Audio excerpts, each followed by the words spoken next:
Update here, just really the only one significant injury that we had during the game that significant is Terrence Brooks has a lung contusion. And I know that he will not play next week, but they're going to keep him up here tonight and look at him to make sure everything is good. But other than that, injury-wise, nothing major. John, I think he's going to be out for the year with the surgery that he had. There's a pretty good chance he'll be out for the year. David, with Terrence at least to start with the secondary, what went into this configuration with the secondary, and what went wrong with all the passes that were open today? Well, he went into starting simply because we're still trying to find that other spot at safety that we feel like that get the consistency out of. We've basically tried everybody we've had right now, and we're still searching for that combination, and that's what really went into it. Did you say Brooks was going to stay in Indy overnight? As of right now, they're thinking about keeping him overnight. We'll know a little bit more later. It seemed like throughout the game, Lonnie Johnson and Justin Reed were switching kind of up and down, and others throughout that. I mean, what was that was just because of the scheme that we were playing. You know, they're both of those positions are interchangeable from that standpoint, especially when those two guys are in there. And basically, it's just because of what they were doing offensively. If the strength was one way, then instead of moving them left and right, we just kept them to the same side, and one guy was up and one guy was down, depending on what we were calling and what they were running. Excuse me? The last 2 road games, 71-3. What is it about you guys on the road?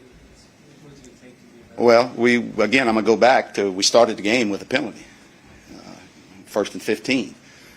It didn't have a whole big bearing on it, but that's been our MO. And obviously, too, the turnover that we had, I felt like when we came out in the second half, it was very important for us to get a stop. We got to stop. And next series, we had the ball. We throw an interception, and then they get a big play, and then it snowballs from there. Yeah, you guys didn't have, I think Davis only attempted one throw, more than 20 yards past the line of scrimmage, very few explosive plays for your offense. How much of that had to do with what the Colts are doing versus you guys just being down 3 starters on the offensive line? I mean, obviously, when you lose 3 starters, that hurts because they're starters for a reason. But for the most part, the guys that went in there did a good job. Basically, we just didn't have the plays today that we've normally had during the game. It had nothing to do with us not trying. We attempted to throw some balls down the field, wasn't able to get them, and it basically was just how it happened during the game. Anything Mills played? I thought the first half he played well, just like he had played the last game. And the second half, the turnover, basically it flipped the whole game around for us with that INT. And then I thought after he came back after that he settled down and he did some things. I think the interception at the end really was no big deal. But again, I go back to critical mistakes that we're making at critical times. And that INT at that time was a big momentum changer during the game, and we can't do that. The two sacks you took were both on 3rd downs and routed the field first half. Mm-hmm. Is that on him? Does he have to check into something else? Well, that's a combination. I just got to look at it and see exactly what happened on those particular plays. But it's usually when those things happen, it's a combination of things. David, Jonathan Taylor, when he's getting down the odds, the first half he got a lot of touches, but once they started going to him, how was it keeping him slow this guy down? Well, he's obviously a pretty good player. They depend on him. A lot of those plays that I think we gave up from a big play standpoint was simply because that we weren't reading our keys. We weren't where we needed to be on those particular plays. And when you do that with a good running back, big plays happen. On that long one that he had 83 yards, what did you see that went wrong with that particular? Some missed tackles. There's some missed tackles right as he came out. There were some missed tackles there. It should have never got to that point. It was going to be a good run, but not that long a run. And there were several long throws in this one, a couple long 50 yards, touchdown. What ultimately led to a lot of the open passes that were there? Guys not being in the right place where they should be. Guys not playing their keys. Guys seeing things that they really shouldn't be seeing. And that's what happens. Not really playing their keys and playing what they should be doing on defense. Are those mental mistakes more frustrating? Those are mental mistakes. Are those mental mistakes more frustrating to you than very, very frustrating. They're very frustrating, Sarah. I mean, those are the things that in this league to win, and we talked about, knocking the door down. The only way you're going to get those wins, and you got to do that by being prepared and mentally doing the right thing, and we're not consistently doing that. And we're doing it at critical times, making those kinds of mistakes. You said so you haven't found that person to be in that safety position, you've rotated that. What are you looking for at that position that would, get what you need? Going back to what I just said with Sarah here is that just mentally doing the right things back there. We've had some breakdowns, and we're trying to find the person, whoever it is, that's back there and it's going to be consistent for us, and we're still searching for that. Are you happy with Nico Collins' return? Very happy with Nico coming back. He gave us a little spark there, made some plays. We were a little concerned because the last time he got hit in the game was the last game that he had played. He came in and did a nice job for us. Very glad to have him back. Good. Jonathan Bernard getting a couple of sacks today. I mean, what have you rotated the defensive line also? What have you seen out of him? Well, he's coming and coming. Every week he's starting to do that. And he's starting to be one of those guys that every week has to be accounted for. And when he's in a one-on-one type situation, in a passing type situation, he's getting home. And that we need more of that from our other guys. All right. Thanks, Coach. You're welcome.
my team in a better situation to keep moving the ball, keep drives alive, and get in the end zone ultimately. What were they doing to keep you guys from scoring?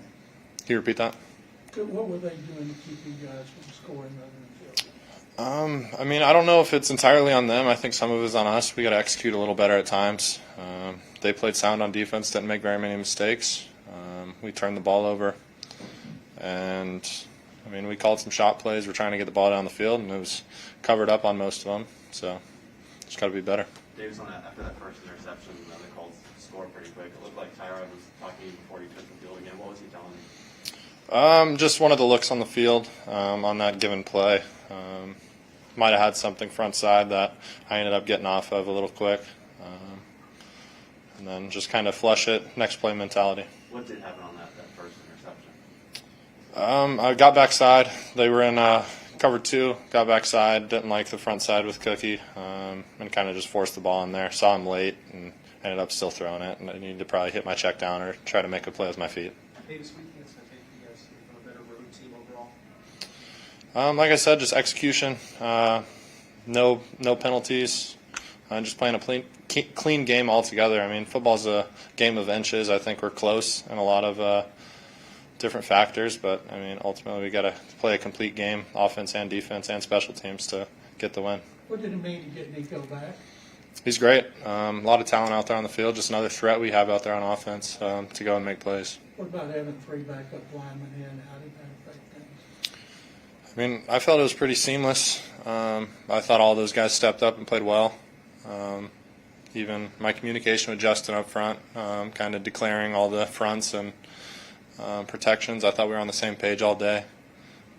So, I mean, I thought those guys played well. Davis, 1-5 and on a 5-game losing streak. What's the mood like for you, for the guys right now? Just got to continue with the same approach. Kind of have that, have the intensity week in, week out, going into practice. Got to correct the mistakes and keep moving forward. Yeah, it seemed like you guys were getting minimal yardage sometimes. Did you anticipate that it was going to be one of those games where it was just going to be grinding out? And what did you see from the defense that made it that way? Yeah, I mean, all the divisional games are going to be close. I mean, every game in the NFL is close. You never know what's going to happen on each day. I think just kind of putting together what we work on during the week, making sure we have a complete game, executing to our best ability, I think that's what's going to be the deciding factor. You mentioned that they kind of were keeping you from creating a lot of explosive plays in the way they were playing defense. How much does that try your patience as a quarterback and this is an offense, you know, as their lead grows bigger and you're still not maybe finding those big plays downfield? I mean, a little bit. Kind of gets at your patience a little bit, but I mean, as a quarterback, you got to be able to deal with that. You got to be able to continually check it down until they have to cover the check down, and then you can maybe get behind them. So just kind of play by our rules in the offense and play the long game. Yeah. All set. Thanks, guys. Thanks. You.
Better team on the road and be able to be more competitive? We have to be fundamentally sound. We have to be more disciplined. and everyone has to do their job and do it at a high level, execute to the best of their ability, the best way they know how. Assignment, alignment, technique, execution, those are all simple things that, are winning football. When you're turning the ball over and you're having penalties and you're not doing your assignment, you got 10 guys doing it right, 1 guy doing it wrong, or 9 guys doing it right, 2 guys doing it wrong. You need all 11 on the same page, all 11 executing at a high level. And, if you don't, that's bad football. So we just have to continue to do better, man. We have to be better. We have to be more disciplined, more fundamentally sound, and got to find a way to turn this thing around. What is Culley telling your team as a whole about those mental mistakes? Man, we emphasized it all week. Coach Culley, even at halftime, he was like, first play of the day, we have a penalty. That's just bad football. Turning the ball over, that's bad football. Allowing big plays, that's bad football. Those are all things that he emphasized all week long. He even emphasized it at halftime.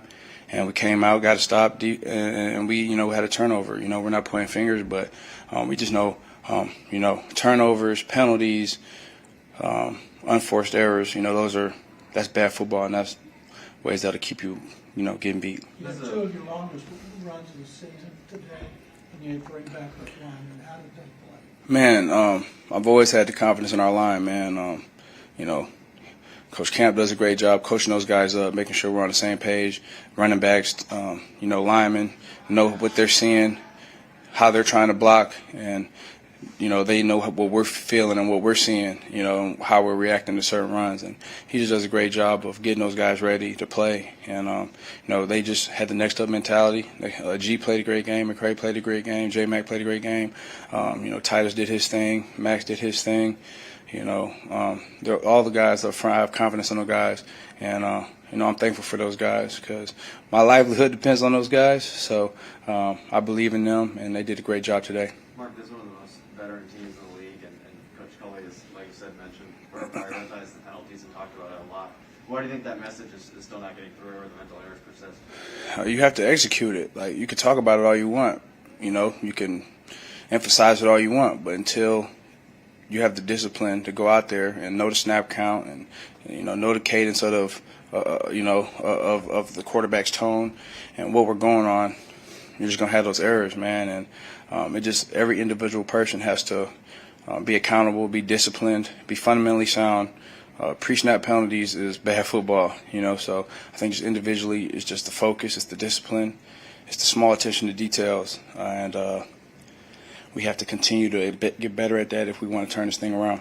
How much did you notice, did they surprise you much with the way they were blitzing y'all today? It seemed like they get the backfield a little bit more. Man, we prepared all week, and we knew that they like to bring pressure. We know 53 is, a great player. The backers, the nickel, they bring 23.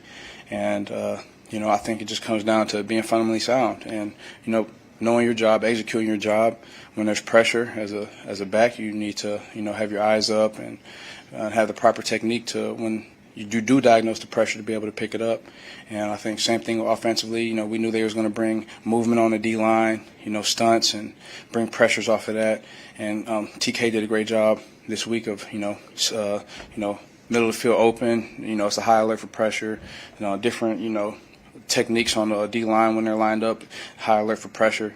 It's just you have to take the film study, take your week of preparation and execute it on game day. Be fundamentally sound, be disciplined enough to know what you're seeing and be able to react to it and execute it at a high level. So just fundamentals, discipline, and you got to be able to play winning football. Turnovers, penalties, missed assignments, big plays, all that is, bad football and ways to lose football games. Mark, what do you think about Culley last week said when Taylor's ready, he'll definitely be the starter. He didn't think the guy should lose the job because of an injury. As a veteran, how do you feel about having a coach that believes that? I respect it and I appreciate it. There's a lot of things you can control, things you can't control, and one thing you can't control is injuries. And to have a coach that believes in you and once you get healthy to be able to insert you back where you left off, I think that is a blessing. I think that's someone that understands football, understands the pedigree of football. Injuries is 100%. You just don't know who, you don't know when, and you do your best to take care of yourself off the field, recover off the field.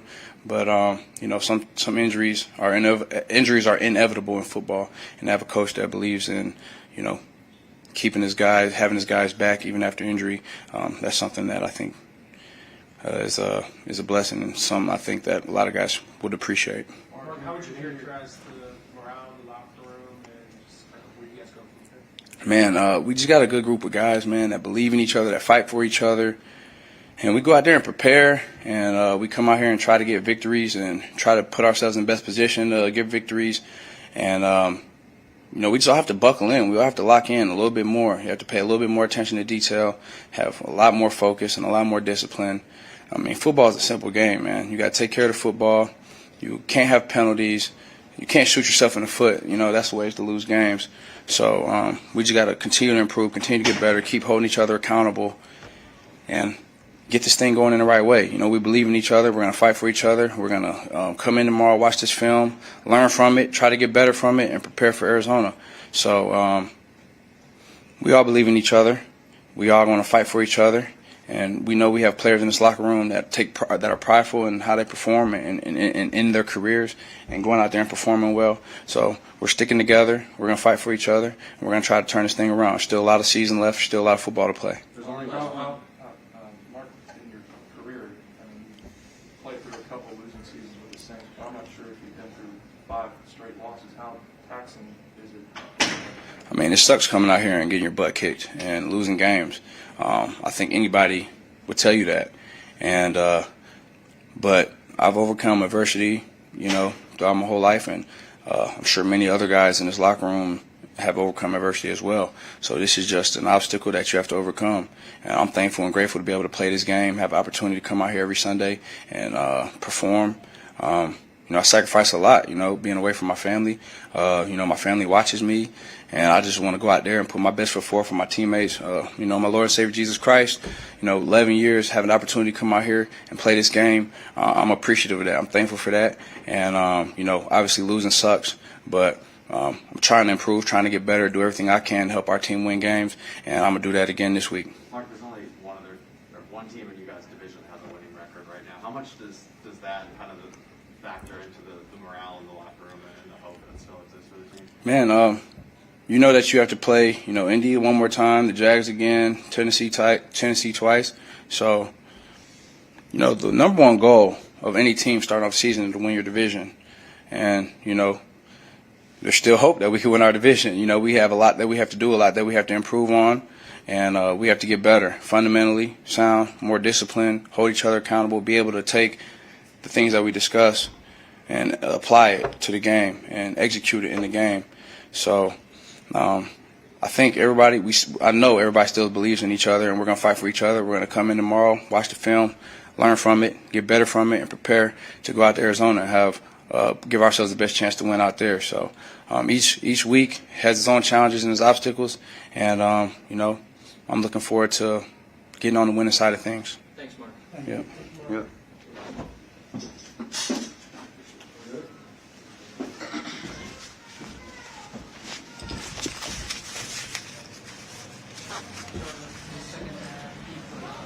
In the second half, you feel like made it tougher to slow down Jonathan Taylor. Yeah, we got to finish. Keep saying it every week. We got to finish. I mean, I mentioned before, we knew what type of back he was. We knew that he's hard runner, got good speed, good size, and especially the games like that when they're trying to put it away, they're gonna give him the ball. We got to know that. We got to play better. We got to tackle. After a few of those touchdowns, it seemed like there's some visible frustration. What frustration was there in this game? Yeah, I mean, things ain't going your way. There's no way you're gonna be happy. I mean, of course you got to keep that mindset of just going out there and doing your job and just finishing. But yeah, I mean, at times you're gonna get frustrated, but it comes with the game. No point fingers. We just got to play better. I mean, all around the ball, everywhere. We just got to play better. Does it feel like you guys are on a roller coaster? Buffalo, you play well. New England, now this one. How frustrating is that? Yeah. I mean, because the thing is, we know we got the guys. We know we got the plan. It's just execute. When that time coming, we show too many flashes. I mean, I think at this point, that's what we're known for, as a team that flashes instead of consistently flashing to where that's actually us. That's our identity. And until we actually get that identity of ourselves to know that on those flash plays, when we get sacks, when we get picks, when we get stripped fumbles, all those things, when we consistently do that, then we'll get the title we want. But until then, I mean, they're going to continue to treat us the way we do because, I mean, we keep putting that on film. It's just flashing as a team that flashes. What do you think about Wentz? I mean, he's a great quarterback. I mean, I grew up, I said, I've been watching for a while. He's a really good quarterback. I think he's a good fit for this team. I think overall, they play well. I mean, I ain't got nothing bad to say. What did you personally see that gave you the success you had getting into the backfield? Just playing my keys, playing with the defense. I mean, and just working. I mean, I think it just came to me. I think just me doing my job, I fell into him. So I'm thankful for real. I mean, just staying with the course, all the stuff that's been happening. So I think it was good.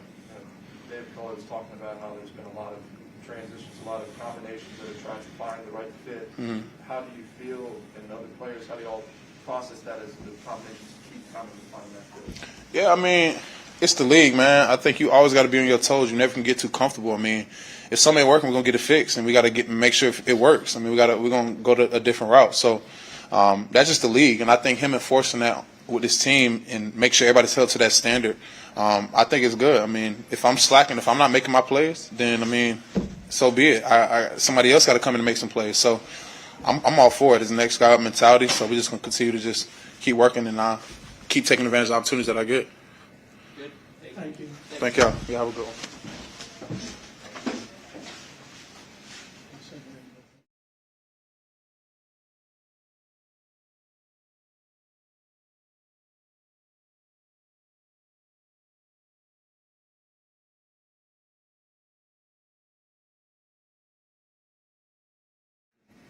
The penalties, things that are going on. As a veteran, you guys talk a lot about it. What do you try to do to impart that and get that to one better practice? Yeah, I think that's one of those things that you got to take on individually, to be honest with you. You can't make anyone disciplined. You got to want to be disciplined. You got to practice that way. Not just practice that way, but you got to be in the meeting room that way. Take care of your body. I mean, it's just, success is not a gimmick. Discipline is not a gimmick. It's about everyday life choice. And it's about deep down inside individually. Do you want to be that or not? As simple as that. We can't make our teammates, we can't make anyone else do that. You got to do it by yourself. Do you see that in the locker room? Like, do you see discipline in the locker room? No, we're an undisciplined team. I'll be very honest with you. From all of us, we all got some type of, accountability in that. We're undisciplined. It's just the truth. This is a very veteran team. How surprised are you that is the case? As far as surprise, I think we had a great camp in that aspect. Obviously, things showed up, but I'm not surprised as far as why it's going on. I mean, it's been going on since game one, and we still haven't fixed it. Like I said, that's an individual thing. In the past couple of weeks, the conversation's kind of been the same. Behind the scenes and seeing it, you notice that discipline isn't there. I mean, what has been missing? When it comes to game time situations, I see it not being there. I mean, let's just call it what it is. We're penalized. We come out, we get penalized. So obviously it's not there. Not there. What did you see of Mills today? From Davis, like I said, and like I've always say, he has an unwavering, attitude about him. He goes out there, he makes plays, he can extend the plays. Sometimes bad things happen, but for his ability to be able to flush it and go on to the next play is impressive for a young guy. And I'll continue to roll with him and continue to have his back. And we all just got to be there and make plays for him. At the end of the day, he still is a rookie, and so as veterans, we got to step up and help him as best as we can. David said earlier in the week that he doesn't believe in players losing their job to injury when he was asked about Tyrod. What do you, as players, think of that when he gets that vote of confidence and Tyrod and kind of saying that? Yeah, that's just one. That's something like I said, you got to talk to Culley about. Love T, love Davis. At the end of the day, I love all my teammates, but that's a decision that only a coach can make, and that's what we put our trust in. Schematically, what was Indianapolis doing just to limit you guys from getting more explosive plays? We knew coming into this game, Indy's defense is about, letting the offense drive and, expecting you to mess up. They don't give up big plays. They're very disciplined. And, from an offensive standpoint, we knew we had to go into the game and put long drives together, stay patient, and let the big plays come when they come and not try to force it. You guys had 10 third downs in that first half. That was the most drives since the Texans. Do you notice that? And then each third down seems to pressure start to build up. In this league, third down is money down. So I wouldn't say the pressure builds up. We know going in a third down that someone got to make a play to be able to keep the drive going, and that's what it's always going to be about in this league. Good. Thanks, y'all. Y'all have a good one. We got one more.